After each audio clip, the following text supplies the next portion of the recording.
حضرت عبداللہ بن مسعود رضی اللہ تعالیٰ عنہ فرماتے ہیں کہ ایک دن رسول اللہ صلی اللہ علیہ وآلہ وسلم کعبہ کے پاس نماز پڑھ رہے تھے۔ ابو جہل اور اس کے کچھ ساتھی بھی وہاں بیٹھے ہوئے تھے۔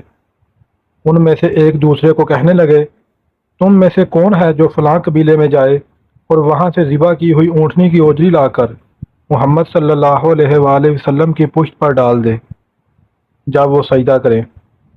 یہ سن کر ان میں سے جو سب سے زیادہ بدبخت انسان تھا اٹھا اور اوجری اٹھا کر لے آیا اور دیکھتا رہا۔ جب حضور صلی اللہ علیہ وآلہ وسلم سجدے میں گئے تو اس بدبخت نے آپ کی پیٹھ پر دونوں شانوں کے درمیان اس اوجری کو رکھ دیا۔ میں دیکھ رہا تھا مگر افسوس میں کچھ کر نہیں سکتا تھا۔ اے کاش مجھے ان سے لڑنے کی طاقت ہوتی۔ وہ سب اس طرح ہنس رہے تھے کہ ایک دوسرے پر گرے پڑتے تھے۔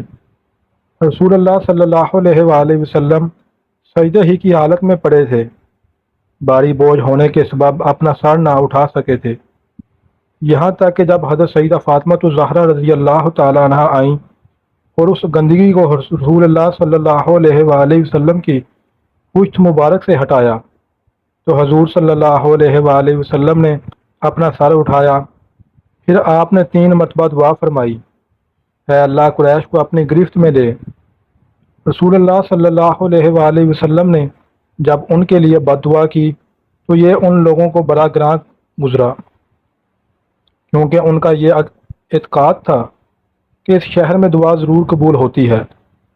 پھر حضور صلی اللہ علیہ وآلہ وسلم نے نام لے لے کر دعا فرمائی، اے اللہ ابو جہل کو ہلاک کر اور عتبہ بن ربیعہ کو، شیبہ بن ربیعہ کو، ولید بن عتبہ کو، میہ بن خلف کو اور عقبہ بن معیط کو ہلاک کر دے۔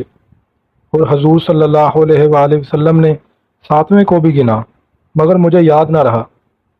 حضرت عبداللہ بن مسعود رضی اللہ تعالیٰ عنہ فرماتے ہیں، قسم ہے اس ذات کی جس کے قبضے میں میری جان ہے، جن لوگوں کا نام رسول اللہ صلی اللہ علیہ وآلہ وسلم نے لیا تھا ان سب کی لاشوں کو میں نے جنگ بدر میں بدر کے کنویں میں پڑا ہوا پایا۔